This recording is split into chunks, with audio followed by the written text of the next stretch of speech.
En tant que e-commerçant, ou même plus généralement que commerçant, tu as probablement tendance à penser que tes visiteurs savent ce que tu attends d'eux. Mais garde bien en tête, même si l'inverse peut te paraître évident, que tes prospects ne lisent pas dans tes pensées, et ce n'est pas parce que tu as des produits sur ton site qu'ils vont être mis au panier, puis qu'ils vont être payés par tes visiteurs. Sur une boutique en ligne, le bouton « Commander » ou « Ajouter au panier » est ce qu'on appelle un bouton d'appel à l'action. Et l'appel à l'action, comme je t'en ai parlé dans le dernier épisode, c'est un terme qui est très utilisé en marketing. Et sur un site e-commerce, l'appel à l'action consiste à demander à ton visiteur de passer une commande sur ton site. Ce bouton d'ajout au panier est donc vraiment important et constitue la porte d'entrée vers ton tunnel de commande. Le bouton, il doit être facilement identifiable sur ta page et tu dois absolument éviter les distractions qui seraient disposées autour de ce bouton.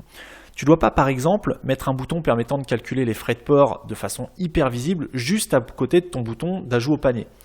En tant que e-commerçant, ton objectif ultime, finalement, c'est pas que ton visiteur sache combien il va payer de frais de port, ni qu'il lise ta page à propos ou autre, c'est qu'il dépense son argent sur ton site. Bref, tout ça pour dire que ton bouton d'appel à l'action, il doit être situé au-dessus de ta ligne de flottaison, afin qu'il soit visible immédiatement à l'affichage de ta page, surtout s'il s'agit d'une page produit. Il faut vraiment garder en tête que si ça te paraît évident, que tu veux que ton visiteur achète ton produit, il faut le lui dire de façon claire et précise avec un bouton « Ajouter au panier » ou « Commander ». Le terme « Commander » est plutôt destiné aux boutiques monoproduits car il suggère qu'une fois que tu auras cliqué dessus, tu vas aller directement dans le tunnel de commande, alors que le terme « Ajouter au panier » qu'on peut retrouver sur la plupart des boutiques en ligne suggère à ton visiteur qu'il peut continuer son shopping, ses achats, avant de passer à la caisse.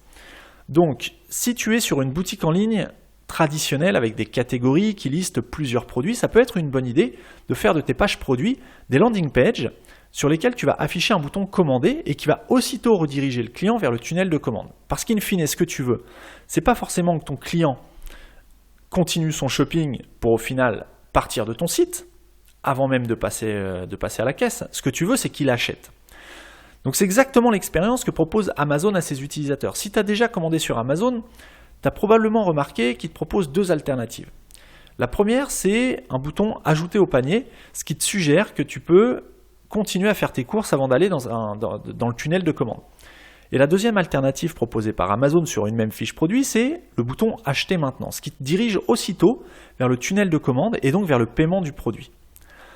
Donc il faut absolument que tu incites de façon dynamique ton visiteur à passer à l'action.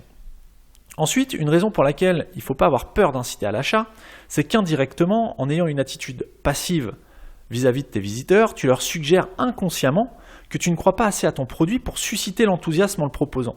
N'oublie pas que ce que tu vends à ton visiteur, ce n'est pas un produit, c'est une solution à leur problème. Tu dois donc mettre dans ta tête que tu vas améliorer la vie de ton prospect en lui proposant ton produit. Et là, ça change radicalement la façon dont ton produit va être perçu et dont toi, tu vas être amené à le proposer.